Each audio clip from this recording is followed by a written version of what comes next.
Alrighty, so now that we have done over 20 textures, our next thing is to do the project itself.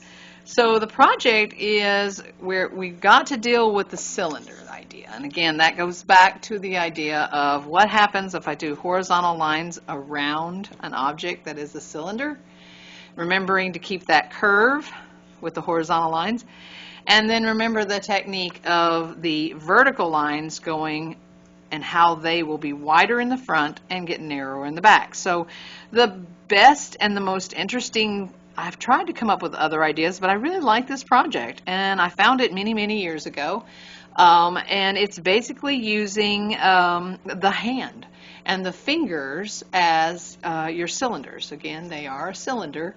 And so if you take your hand and you trace it, and you can trace your hand flat out if you want. You can do like something like that and trace it.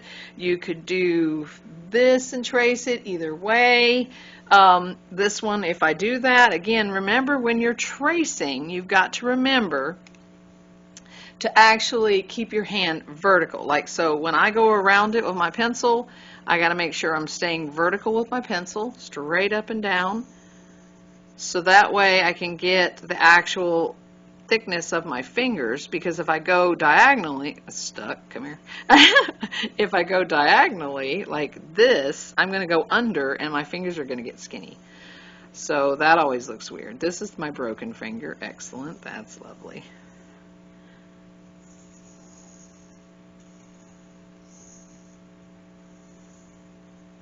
All right, so all the way around to get the basic outline of my hand.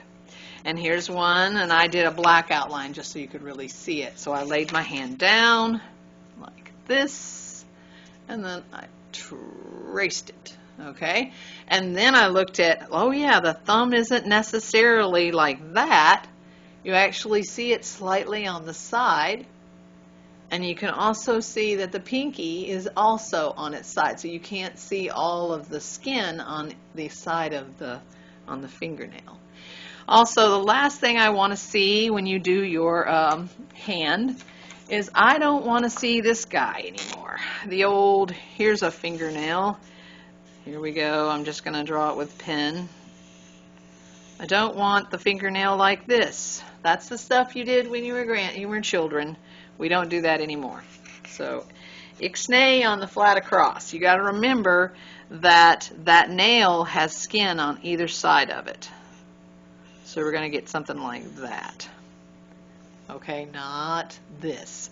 Also, we never want to go straight across something that is a cylinder, because what do we get? It looks flat. So remember, the technique is around curved lines to create the illusion that it is going around the hand. And when you go here, you're going to go vertical. You're going to make it skinnier as it goes around. You're going to back tack, stack it up as it goes around the hand. All right, so those two things to remember. You have 20 different designs. So if you're taking something like this pattern and you're putting it on the fingers, it's got to wrap around. It's got both vertical and horizontal lines, right? And so you're going to have to remember both techniques. So I traced my hand, and then I applied that concept. Thicker here and got skinnier and backed it up. And it's not perfect. I was going really fast trying to get caught up for this particular demo.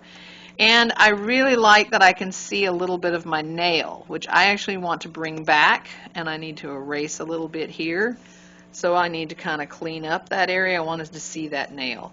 I did the rope around the finger, and I was also playing with the idea of a scale. Now, if you're dealing with scales, again, we were doing them straight across for the fish, but what happens when you're going around? Well, I gave myself some guidelines. So there's that horizontal line guideline, and then I'm just going to kind of pull those, and they're getting a little bigger as they come down. Oops, a little bit too big there. Okay, and I like the idea of letting one like hang off, like it's going to stick out. Maybe that's a little more exaggerated than I want, but that's okay. And then remembering to go ahead and put your values in there. You have to remember that you need at least 4 values. So I need to see the blacks. So here, 1. And even if you don't do this one, you go 1, 2, 3, 4. At least you've got some values in here. And that is not the best one I've ever done, but it looks pretty good. That's actually a student piece. And then, let's see, we're going to go ahead and get a darker in here. Darker in here, so I've got to get that black. And here's where I did get a new blending stub. That's new for me. And I'm going to pull those shadows down. And don't be afraid to go back in and clean up things and like use your eraser as a marking tool. Let's actually clean it up a little bit and get some highlights in there. Because sometimes after you've blended, it's gotten too dark or smudged, and you might have to go in and do some highlighting. I played with the idea of hair, and I even turned it in as it went around the corner or around the bottom of the pinky where it was kind of turning under. I actually started going into the idea of the tiger, which you remember the darker area here, instead of white hair, I wanted it to appear to be like the orange. Now, you may ask the question, hey, Ms. Perkins, can I use color? Well, on this project, absolutely. I think it would be fun to play with the idea of actually using colored pencils. I would go in there and have a mix of pencil and colored pencils if I were you, but I really think it could be really fun to see this in color. So it's up to you. I don't want marker unless you've got some fancy special markers that can handle that. I was playing with the idea of the alligator again, lizard kind of thing, so I could throw in some darker values in here. Kind of just went around them. I hadn't finished it yet, but I liked how it looked, kind of like how the belly of the alligator would be loose right here. And that's actually the lines of my fingers. So I was like, that's cool. And I'm adding a little value here. Can I leave the fingernail knot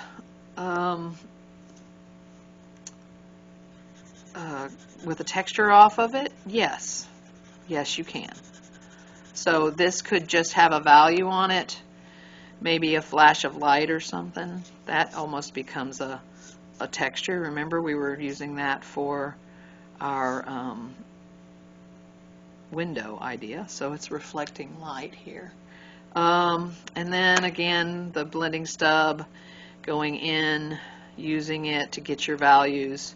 To finish this design, I need the inner spot.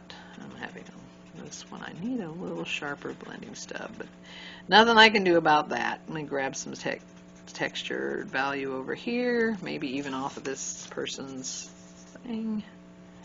There we go. Now I'm getting it. Now I'm winning. Just need a little more.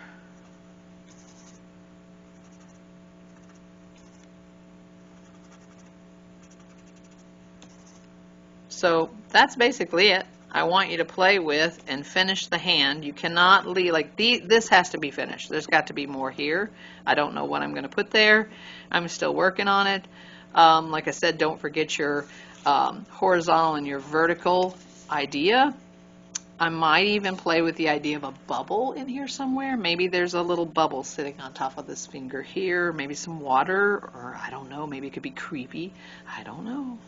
So keep in mind that you had a lot of, ooh, that's shiny. That's not what I want. Hang on. You had a, look at this. Ooh, the basket weave was fun. Camouflage, paisley, just wood grain might be cool. All right, so keep in mind all the different textures. You have to have at least 5 textures. So you can see I have 1, 2, 3, 4. I have this whole area that I probably will finish as a scale, but I could turn that into brick.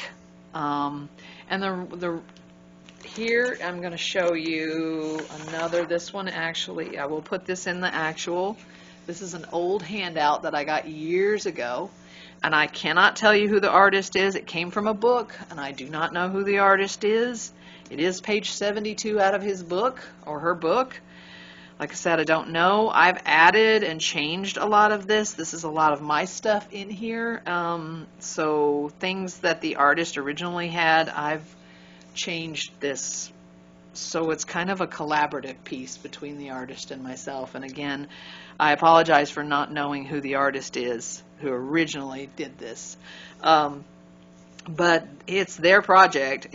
However, I do not want to see this area right here does not constitute enough texture for me. So you're going to have to fill this area, bring the hair on down.